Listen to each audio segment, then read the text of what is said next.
I think they're going to get like again. I think particularly if we see the Clarity Act gain momentum and become a fait accompli, I think the market starts to rally. That could lead to Bitcoin 150 by the end of the year if we see rapid progress on it.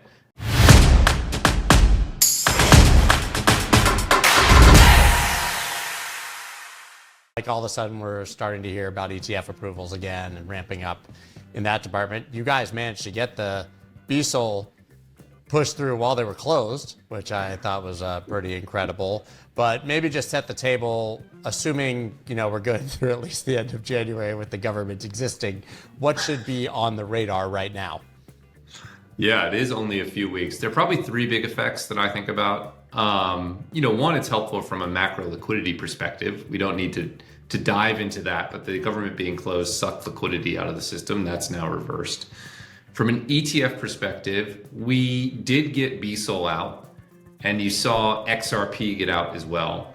But that was the end of what you could get out while the government was shut down. That was really the ones that went through Litecoin and Hedera, Solana, and XRP. That was it, because you needed extensive comments on your S1 in order to move them forward while the government was closed. And there were no more left. So what does that mean? Now that it's open, you're going to see many, many more. You're going to see another handful of traditional spot ETFs.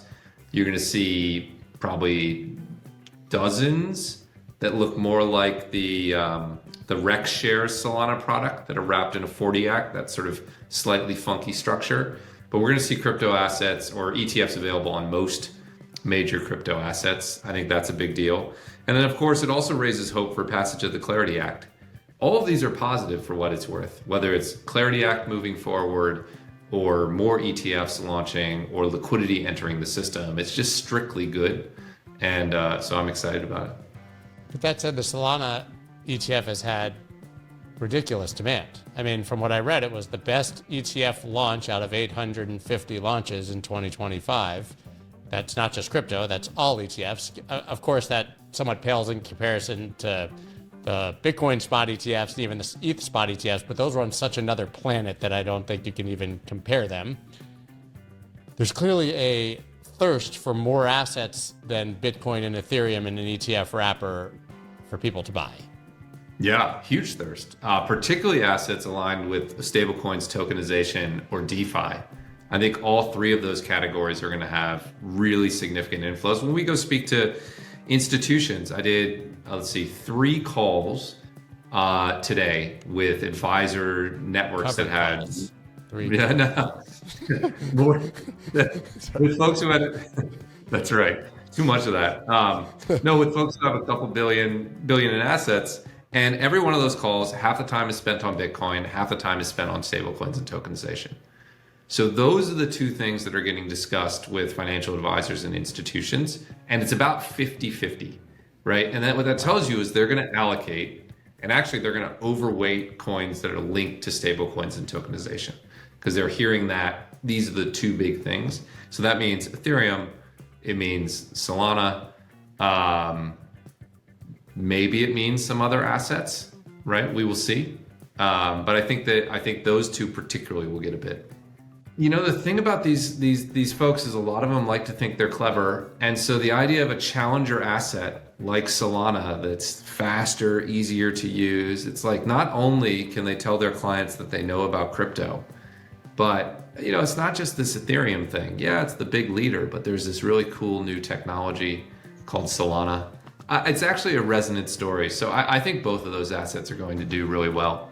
A thing I always say is think about the media coverage of those two assets. It's roughly equal, but actually Solana's 1/5 the size. 1/5 is a lot smaller. And that's one of the reasons I'm so excited about Solana. I just think it's going to get more than its fair share of flows. Pro-crypto SEC commissioner, and she said, I'm not pro-crypto. She literally said that to me in an interview. She's like, I'm pro-freedom. I'm pro, reasonable ideas and regulation, but it has nothing to do with a belief in crypto. Her belief is that the SEC should do what its mandate is. Imagine that. It's a crazy idea. I think that's even being further proven right now, though, as you have like the token taxonomy coming out, where Atkins is saying, listen, we want utility and payment tokens, commodities, and securities, basically saying the SEC only has jurisdiction over one of those four categories, probably.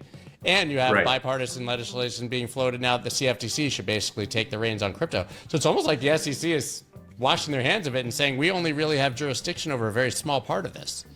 That's right, which is correct. I mean, it's just such a reasonable interpretation. His speech on that, by the way, was so incredibly good. I don't know if you read it, but if I can go on a slightly geeky entry point to that speech, I would love to. Is that okay? Is that allowed? Please. Yeah. This foundational rule in crypto or in securities law about what the SEC should regulate is based on this case about an orange grove in Florida run by a guy named Howie. And the determination was that that was a security because Howie sold tracts of land that he was going to go manage and have oranges on and then harvest them and pay the proceeds to a person. So security is something where you're relying on someone else to do something. And that's been what Gensler sort of used to position crypto assets, claiming that they were this. The beauty of that speech is he describes today what happened to those orange groves, which of course are now not orange groves. They're retirement homes and streets and suburbs and golf courses. And his point was they were securities when they were managing them. They're not securities now because they're literally roads, right? These are not investment contracts. And he was making the point that a crypto project can start with a small team building it and be a security, but then become a commodity, right? Sort of the case crypto has been making all along. And it was just such a beautiful argument. I think it's irrefutable, and I really, really enjoyed it.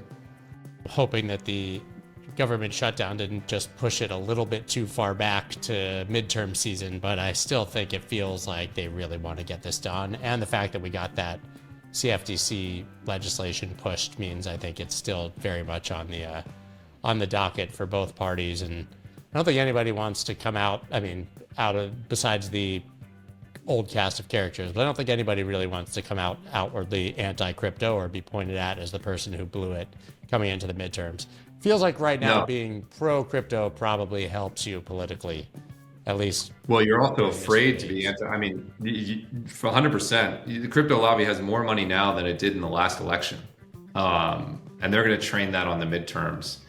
Sometimes we can talk in lofty terms, or sometimes you can be very sort of Machiavellian. The Machiavellian view suggests that this thing is going to go through. Because again, no one wants to get targeted by whatever, $250 million in political spending. Just because they oppose something that's net good for consumers. So I suspect we're going to make progress on it. And again, I suspect that could be the catalyst that snaps us out of this funk. What are you kind of looking for markets in the, not by the end of the year, but generally? Do you think that? Yeah. I think they're going to get, again, I think particularly if we see the Clarity Act gain momentum and become a fait accompli, I think the market starts to rally. That could lead to Bitcoin 150 by the end of the year if we see rapid progress on it. More broadly, I think the market will forget about the 4-year cycle at some point in Q1, and we'll start a significant march upwards. There are just too many gale force tailwinds to keep the market down. Institutional buying, amazing regulatory progress, a new ICO market, better tokens. It's approvals on Morgan Stanley. I mean, there's too much money that's going to come into the system to keep it down for long. So I look at this period as a gift to long-term investors. And I'm taking advantage of it. That doesn't guarantee it will go up, but I do feel that way. Once we sort of put the worries about a 4-year cycle to bed and start reflecting the fundamentals of the space.